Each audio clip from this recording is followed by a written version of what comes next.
Hoje a gente vai falar de dois temas que é muito recorrente, né? Geralmente os professores de sala de recursos, psicopedagogos tratam muito desse assunto comigo, né? Porque são os dois profissionais que estão mais próximo do, da família e da escola e que tem esse contato também com os professores, né? Os psicólogos também têm, os fonos, mas esses dois profissionais eles estão mais diretamente ligados à escola. Então a gente vai falar o tema hoje da nossa live, Escola e Família na construção do aprendizado do aluno com deficiência. Então a importância do olhar da escola sobre esse aluno e da participação da família também no aprendizado dessa criança, tá bom? Meu nome é Marta Bistene, para quem não me conhece, eu sou psicopedagoga, especialista em educação especial e estou aqui para a gente conversar um pouquinho sobre esse tema, né? Escola e família, na construção do aprendizado do aluno com deficiência. Bem, primeiro ponto aqui, a gente vai falar sobre as barreiras atitudinais na escola inclusiva. A gente tem chega até a gente, né, muitos questionamentos sobre a posição da escola diante dessa criança. Eu trouxe aqui três chargezinhas que representam um pouco de atitudes, né, que a sociedade dentro da escola nós temos, que é a primeira, né, o professor que ele não aceita que ele não se preocupa, né, ou ele não está atento à diversidade da sua turma, né, e ele fala de costas e a frase que ele fala, né, a prova é amanhã, veja bem, ouça, olhe. Então, a gente, tendo alunos cegos, tendo alunos surdos, a gente não tem que ter esse posicionamento, né? A gente tem que falar virado para o aluno, com bastante clareza, com altura, né? Verbalizando bem. Então, é uma atitude que pode parecer muito simples, mas não é. Ela é muito prejudicial. Então, o comportamento do professor regular dentro da sala, ele compromete sim todo um desenvolvimento dos nossos aprendizes. A outra é geralmente a pessoa enaltecer a condição da pessoa com deficiência, né? Ah, ele é o máximo. Ah, ele venceu suas limitações. Que lição de vida. E a pessoa com deficiência, nossa, que saco. Então, quando a gente se reporta a uma pessoa com deficiência, a gente tem que se reportar naturalmente, né? Quando a gente está conversando com uma pessoa, né, que a gente julga típica, a gente não fica falando o que ela fez, nossa, você superou, não, oi, como vai? Como você tá? Você tá bem? Como tá a sua vida? Então a pessoa ela vai colocando, né, as suas questões. E a pessoa com deficiência é a mesma coisa, a gente tem que tratar ela da mesma forma. Então, muitas pessoas querem, porque é uma pessoa com deficiência, ele superou, ele é o máximo, mas às vezes a pessoa não quer falar sobre isso. Geralmente a gente tem bons depoimentos, pessoas com deficiência traz essa carga de experiência de vida, né, pra gente, mas tem hora que ela quer falar sobre futebol, que ela quer falar sobre nada, ela quer rir, ela quer ouvir uma piada, ela quer conversar, né, naturalmente com as pessoas e acham que a pessoa com deficiência ela tem que viver e conviver constantemente com esse estigma da deficiência. E isso não é verdade, né? A gente tem experiência com contato com pessoas com deficiências, são excelentes advogados, são excelentes médicos. Eu me tratei muitos anos com um médico que ele não escrevia, ele tinha os braços curtos, né? Uma deficiência assim de encurtamento dos membros superiores, ele não escrevia, ele não tinha como escrever. Então ele tinha uma atendente junto com ele e ela então escrevia tudo que ele ia receitando, que ele ia falando, ela ia escrevendo. Um excelente médico ortopedista. E ninguém chegava ali e ficava, nossa, você superou, olha, ele é um médico, olha que, né? Não, ele era um bom médico, acima de qualquer coisa, ele era um médico, né? Simplesmente um bom médico. Então, a gente tem que aprender a superar essas barreiras atitudinais, né? A gente hoje tem várias questões para a gente pensar em torno da pessoa com deficiência, mas essa questão da minha atitude diante da pessoa com deficiência, ela é muito séria, principalmente no meio da escola, né? A última, né, que é o nome dela. Quantos anos ela tem? Ela consegue, e o cara fala, pergunta para ela, né? Uma ação assim que eu falo muito com as famílias, né? E quando eu faço primeiro contato com a pessoa que eu vou tratar, o meu posicionamento, né, profissional é de conversar com a família antes.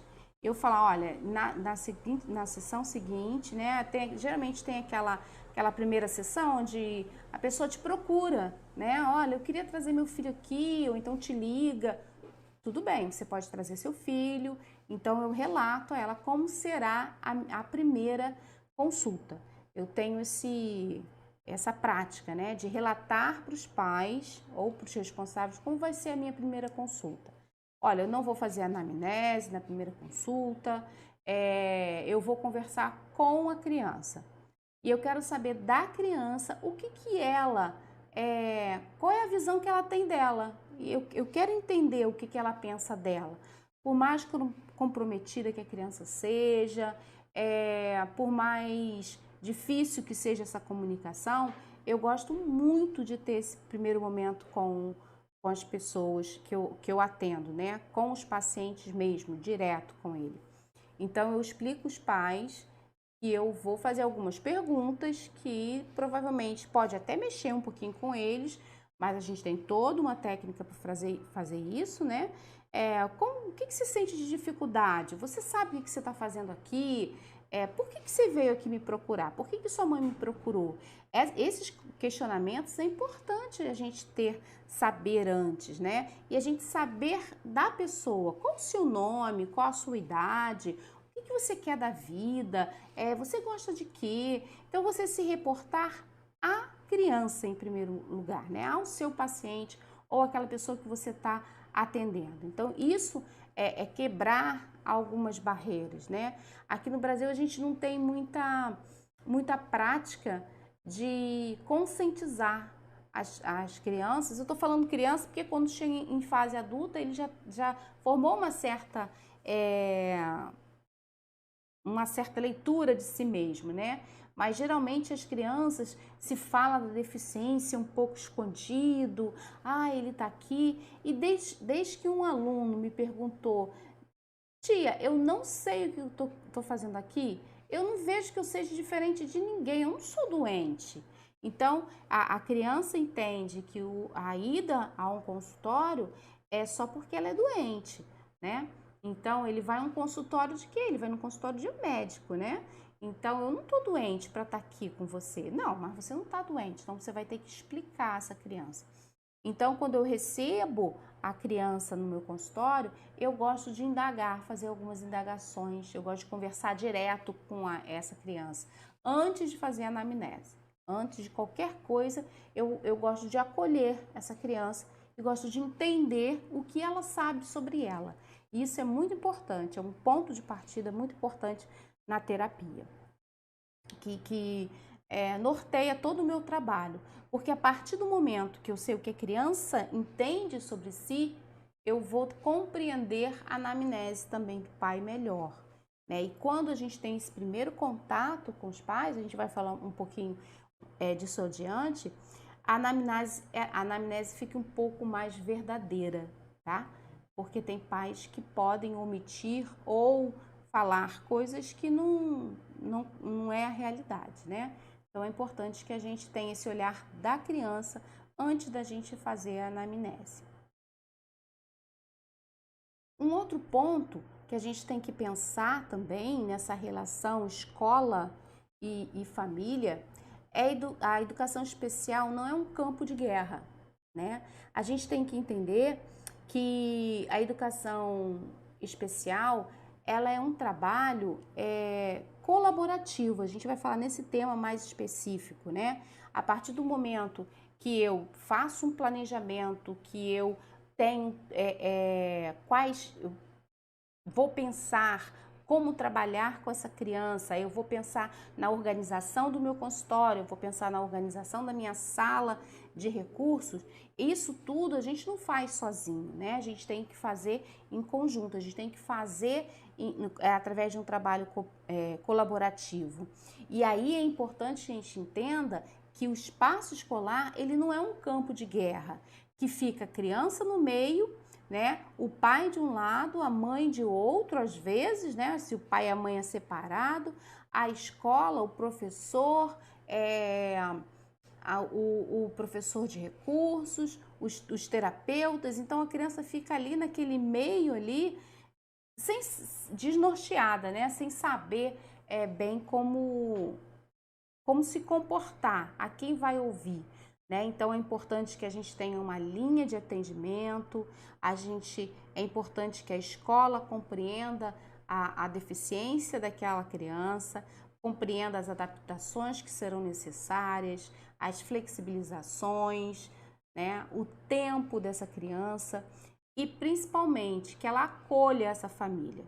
Trabalhar com família não é fácil, né? Porque a gente tem várias questões para serem percebidas na família e que a gente precisa então organizar esse espaço de convívio para que tudo flua, né? Não adianta eu ter bons materiais, não adianta eu ser uma excelente construtora de PEI, não adianta eu intervir bem se o processo ele não acontece em âmbito escolar e em âmbito familiar. Então, se eu sou uma terapeuta, eu tenho que entender o ambiente escolar, eu tenho que entender o ambiente familiar para eu construir o ambiente de aprendizado dessa criança. Porque nada vai funcionar se eu não tiver esse ambiente equilibrado, né? For um ambiente saudável afetivamente, saudável de interações com outros profissionais e com a família. Então, a gente tem que fazer desse ambiente educacional dessa criança um ambiente rico, né, em afetividade e compreensão e acolhimento. Aí aqui a gente vai falar um pouquinho do trabalho coletivo, né, do ambiente de resoluções de problemas. Eu não posso pensar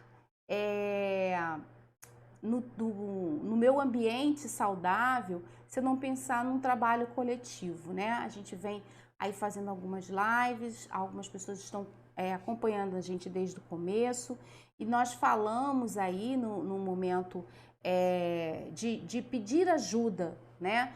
Quando eu não sei montar um material, quando eu não sei qual material escolher para aquela determinada momento, aquele determinado momento, eu solicitar ajuda. Então, o trabalho coletivo, ele organiza esse espaço, né? Ele organiza, ele sincroniza todo o tratamento de uma criança. É muito difícil quando a gente tem uma proposta, o psicólogo tem outra, o fono tem outra, a escola tem outra, né? A sala de recurso não tem uma fala direta com a sala irregular, né? Fica aquela briga, quem que faz o PEI? Ah, quem que vai fazer? Gente, todo mundo faz. Então, ali é uma criança que precisa ter acesso, precisa ter permanência e precisa ter aprendizado. Então, eu como professora de recurso, eu vou me especializar em materiais, eu vou me especializar em jogos, eu vou me especializar em protocolos de atendimento, eu vou me especializar em como atender essa criança, em como acolher essa família. Se a escola tiver um psicólogo, esse trabalho tem que ser feito junto com a sala de recurso, com a sala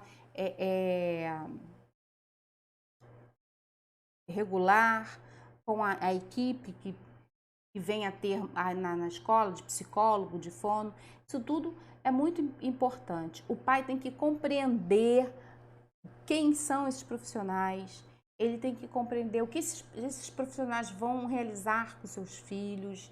Isso tudo, gente, a gente está num campo aí de formação, né? A gente tem que ter essa troca, né, de conhecimento entre os diversos profissionais para que a gente possa ter um bom desenvolvimento. Então, o trabalho coletivo, quando a gente fala em trabalho coletivo ou trabalho participativo, né, dentro da escola, colaborativo também, tem alguns teóricos que falam coletivo, outros falam participativos, colaborativos. Quando a gente pensa nesse ambiente, a gente está falando num ambiente de sincronizar as terapias, de sincronizar os materiais de atendimento, os jogos. Então, se eu começo um jogo dentro da sala de recursos, é interessante que esse jogo ele vá também para a sala regular.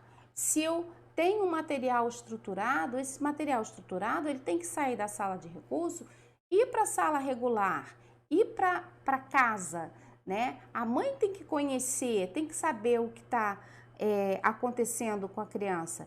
É muito interessante que tem professores que falam que os pais não têm que se meter na questão pedagógicas da criança, né? Pelo contrário, os pais têm todos usando.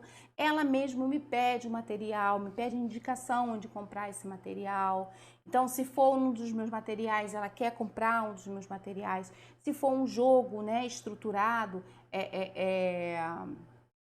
fabricado, né, vamos dizer assim, eu dou aonde vai comprar, qual é a loja, quanto custa. Então, é muito interessante, né? Então, eu tenho essa participação da família dentro dos atendimentos que eu atuo, né? Que eu faço. Então, os pais, eles participam das intervenções. Então, esse trabalho, ele tem que ser assim, ele tem que ser colaborativo, né? Ele tem que ser rico em parcerias, ele não pode acontecer isolado, senão não dá certo, né? Você não consegue fazer nada sozinho, você tem que pedir ajuda.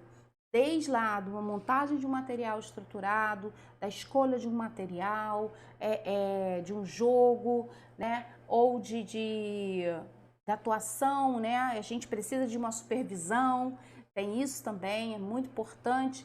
Todo profissional em set terapêutico tenha um supervisor, né, para atuar, para trabalhar junto com ele, para orientar ele. O olhar do outro profissional é muito importante para mim também, né? Para mim, eu estou falando assim, como profissional. Então, se eu atendo crianças e preciso de orientações, eu tenho que ter um supervisor para fazer isso. Isso é muito bacana, é muito enriquecedor. Então, o trabalho cooperativo, coletivo ou colaborativo, ele cria, né, um ambiente de resolução de problemas, né? Então, a gente passa a ter a resolução do problema antes, às vezes, até do problema. Então, a relação é preventiva, né? A gente minimiza muito os problemas a partir dessa relação de colaboração entre as partes envolvidas na educação de uma criança especial. Aqui é aquelas frasezinhas que eu mais ouço, né? Professora, eu tô com baixa autoestima. Eu tô trabalhando e não tô conseguindo. Eu tenho um cansaço. Eu não consigo me organizar. Eu não consigo planejar. Eu ganho pouco. Eu não tô bem. Eu tô péssima. Então, aqui também é um fator que reflete lá daquele trabalho colaborativo. Quando a gente passa a ter um trabalho com conjunto, que a gente, né, de solicitando ajuda, a carga que a gente leva, ela é dividida. Então, ela fica muito mais fácil, muito mais leve para a gente levar, né? Então, e a sua autoestima melhora, né? Como profissional, como pessoa, e a gente sabe que a gente não é um ser isolado, né? O professor não é um super-herói, como as pessoas gostam de falar. Nós não somos... ser professor é uma missão, né? A missão, ela vem muito de uma origem religiosa, né? Com aquele que tem uma dádiva divina, que tá ali para poder entregar a sua vida. Então, nós não somos essa figura, né, religiosa que as pessoas colocam para gente. Nós somos seres humanos, nós somos profissionais, nós precisamos ter salário, a gente precisa trabalhar, a gente precisa ter resultados no nosso trabalho. Então, o professor, ele não pode se isolar, ele tem que ter um trabalho em conjunto, ele tem que solicitar ajuda, né? Nós sabemos que a questão salarial do professor no Brasil, ela é seríssima, né? Mas eu sempre falo para minhas alunas de formação de professores, alguém aqui está dentro dessa sala, nesse momento de formação, obrigada? Não, ninguém. Tá. Vocês sabem quanto vocês vão ganhar? Minha primeira aula de formação de professores é assim. Vocês sabem quanto vocês vão ganhar? Sei. Vocês sabem que vão ganhar pouco? Sei, né? Tem um cara que faz aí uma parte de humor aí com a vida do professor, né? Que é maravilhosa. Então eu vou trazer uma frase dele. Eu esqueci o nome dele, mas o cara é muito bacana, vocês já devem ter visto, né? Eu falo para elas assim: vocês sabem que vocês vão ter que andar de leg, de rasteirinha e cortar o EVA para o resto da vida? Aí todo mundo ri, a gente sabe. Então, quando a gente está dentro da profissão, se a gente sabe tudo isso na nossa formação, eu vou ter que levar até o fim, né? Quando uma pessoa vai para ser policial, ele sabe qual vai ser o ambiente que ele trabalha. O médico, quando se forma, ele sabe qual é o ambiente que ele vai atuar, né? Então, o professor também sabe. Então, a gente sabe que é uma profissão que não tem um reconhecimento como deveria ter no nosso país. Nós ganhamos pouco, nós trabalhamos muito, nós compramos os nossos materiais. Então, isso tudo eu faço questão de dizer isso para as minhas alunas. E estou fazendo questão de dizer isso para vocês. Então, quando a gente trabalha na educação, a gente tem que pensar em trabalhar junto. Porque a gente já sabe que tem muitas coisas, muitas cargas negativas que a gente já vai ter que conviver com elas, tá? Então, é importante que a gente pense em trabalhar, em ser boa, mas tire o seu momento de folga, vá viajar, cuide da sua saúde mental, cuide da sua saúde física, para que a gente possa ter esse ambiente aí também positivo para a gente, né? Já fiz de tudo. Ah, não, professora, eu já fiz de tudo. Olha, eu tenho tudo que a senhora fala, materiais estruturados, organização de materiais. Não, eu sigo a senhora, já tem um tempão. Olha, tudo que eu tô fazendo parece que vai pelo ralo. As crianças sabe, não fluem. Meu trabalho tá pesado, meu trabalho tá desgastado, eu tô desgastada. É a mesma coisa, a gente tem que entender que o ambiente escolar ele tem que ser equilibrado. Então, quando a gente está dentro da escola, a gente tem que trabalhar juntos, né? Então, quem está me ouvindo aí, que é diretor, que é coordenador, que é orientador, abra um pouco esse olhar da escola, né? Esses profissionais ele têm mais acesso a essas coisas. Dê espaço para os profissionais da educação especial darem palestras, trazerem novidades, mostrar materiais, mostrar o que tem para trabalhar, né? Trabalhar junto, né? Então, olha, eu já tenho esse material, a gente precisa fazer uma tarde de montar materiais. Então, isso tudo tem que ser trabalhado. Então, não fique sozinha, né? Compartilhe o seu trabalho com a outra. Tem gente que acha que se compartilhar o trabalho, vão roubar o trabalho dela, ou então, eu não vou dividir meu trabalho é só meu. Só que ninguém faz nada sozinho, né? O aluno até é bom de se trabalhar, mas a família, esse questionamento aqui é muito colocado, né? Poxa, eu gosto tanto esse aluno é um aluno bom de se trabalhar, nossa, mas a mãe dele, nosso pai dele, a família dele é tão difícil.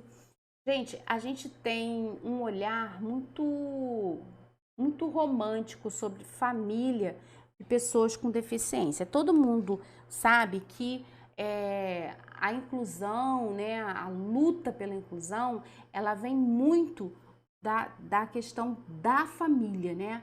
É a família, assim, muitos movimentos significativos na educação especial, ela partiu de mães, partiram de pais, né? Associações, leis. Então a gente tem um engajamento muito grande da família da pessoa com deficiência na melhoria da vida das pessoas com deficiência.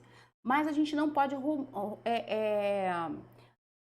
tornar um mundo romântico. Quando a gente está dentro das escolas, a gente pode encontrar pais maravilhosos, e aí eu estou falando aqui, só está pipocando aqui na minha mente, assim, vários pais. Eu tinha uma mãe de uma menina com síndrome de Down, que força que aquela mulher tinha. Ela ia, ela buscava, ela pedia mesmo, ela inventava materiais, ela estimulava a filha e tal.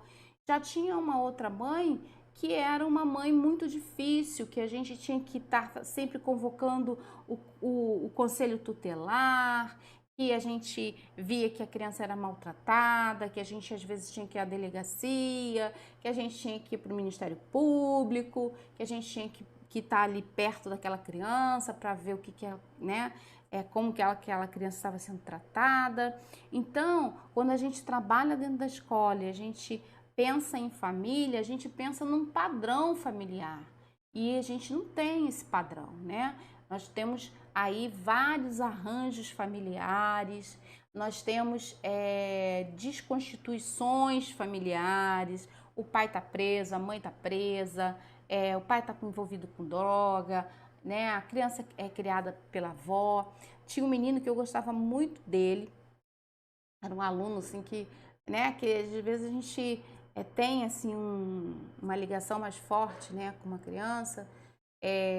Apesar que eu me dou muito bem com meus alunos, assim, é difícil eu né, assim, eu não quero atender essa criança. Às vezes profissionais, né, ficam naquela assim, eu não sei, eu não estou conseguindo atingir essa criança, a minha relação com ele não foi bem.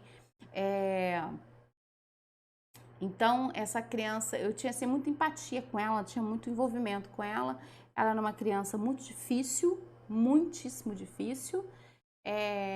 Um menino que ele era respondão, tinha hora que ele era violento, né? E eu falei, poxa, eu tenho que conquistar essa criança de alguma forma.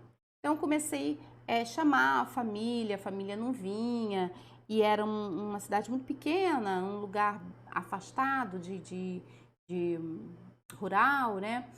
Então eu falei, não, gente, eu tenho que alcançar essa família. Então chegou um dia lá que eu consegui, com muito custo, né? A avó da criança veio. Então a história familiar dessa criança era muito complicada, era filho de um ato violento, a mãe estava presa, a avó era alcoólatra. Então a gente tem crianças que é muito bacana que a família tá ali contigo, muito bacana. Tem mães que até se excedem, né, na questão de busca, de participação, né? Tem algumas mães que acham que tem que dominar o planejamento do filho, né? Outras mães já aceitam o planejamento, mas quer ali estar junto, participando. E outras famílias, elas se perdem um pouco, né? Por questões de estrutura. Então, gente, quando a gente tiver esse tipo de experiência familiar, a gente tem que acolher essa família, né? Muitas vezes a criança, ela tem vamos dizer, né? Eu estou lembrando de um caso aqui, que a criança tinha deficiência intelectual leve, e ele era muito sujinho, ele não tinha um hábito de higiene, né, assim, adequado. Ele tinha o cheirinho dele, era complicado, as crianças tinham bullying com ele, né, isso tudo. Então a gente teve que, antes de qualquer coisa, tratar esse lado da família, né, o trabalho de higiene, de cuidado com essa criança, da satisfação dele de ir para a escola limpo, cheirosinho, com material dele organizado. Então a gente tem famílias que reconhecem a deficiência, aceita a deficiência, tem famílias que não, que acham que ele vai ser sempre um inválido, né? Que aquela criança não deveria ter nascido. Então a gente tem que saber lidar com todos esses questionamentos. Então a gente não pode formar na nossa cabeça uma família perfeita que tem uma criança com deficiência, que ama essa criança incondicionalmente e que tudo vai dar certo, né? Não é assim, infelizmente. Deveria ser, mas não é. Então, muitas vezes a gente pensa dessa forma, né? A gente cauteriza o nosso pensamento dessa forma e a gente deixa isso nos levar no nosso trabalho. Então a gente tem que saber que família e pessoa com deficiência tem tanta diversidade como qualquer outra família, né?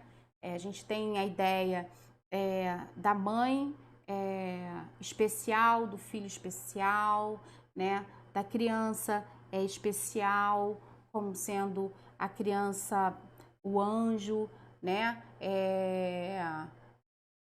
A pessoa, assim, que a gente tem que ter um olhar mais carismático para ela. Isso tudo tá certíssimo, mas a gente não pode perder o nosso olhar da realidade humana, né?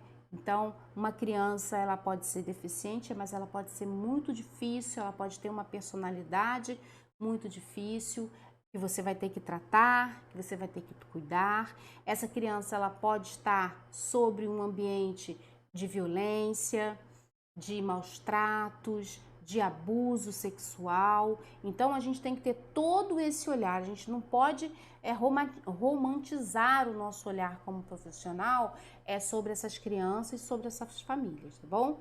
Então, antes de qualquer coisa, a gente tem que ter um olhar perceptivo, avaliativo da relação dos pais e com essas crianças. Nosso tempo já está estourando. Eu tinha uma história para contar, mas vou contar depois, então amanhã eu conto, antes de começar a live. Muito interessante desse olhar perceptivo, né? Então eu vou prosseguir, senão a gente não vai dar, vai ficar para um outro momento essa minha história. Não abandone o barco. Não é por isso, né, que a gente vai abandonar o barco. não é pelo salário baixo, é por isso que as pessoas dizem que professor é um missionário, né? É uma pessoa que transcende dessa vida, né? É uma missão, é um elemento possuído de um amor infindo. Por quê? Porque apesar de tudo, a gente não pode abandonar o barco.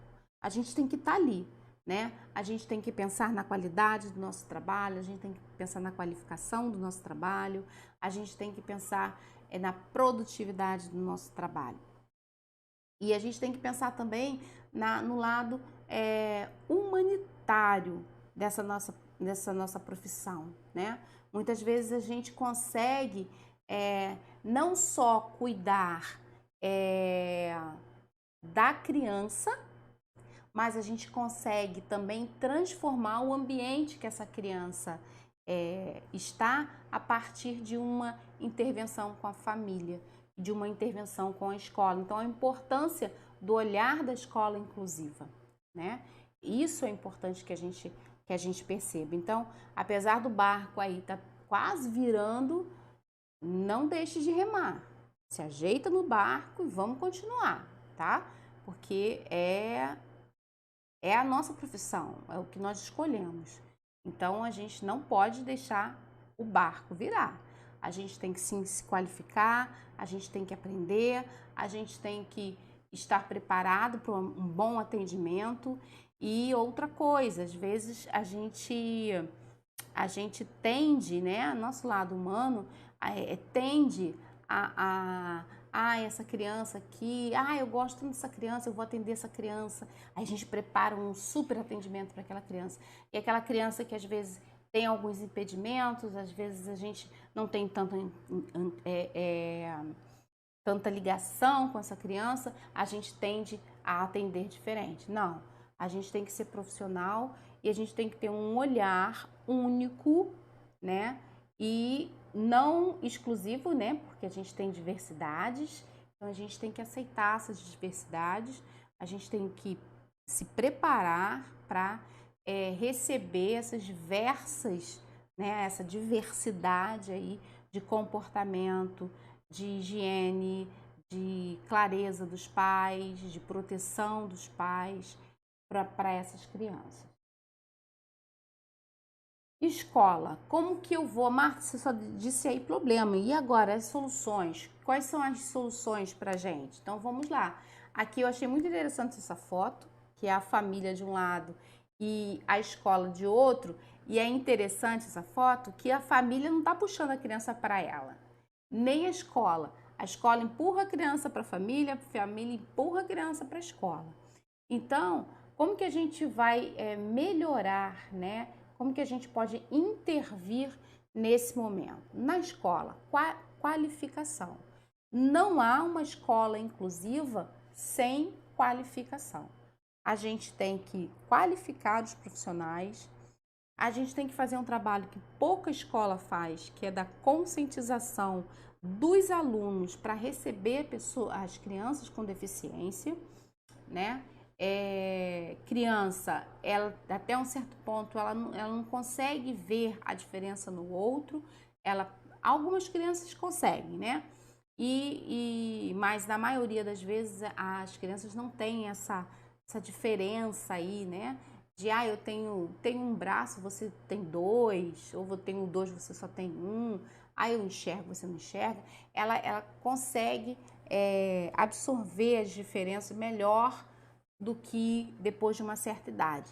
Então, a escola, ela tem que qualificar essas crianças, ela tem que dar um suporte para essas crianças entenderem o que é deficiência, entender que eu posso estar bem hoje e amanhã eu posso não estar, né? E trabalhar dentro dessa perspectiva de diversidade, de aceitação do outro, né? A qualificação dos profissionais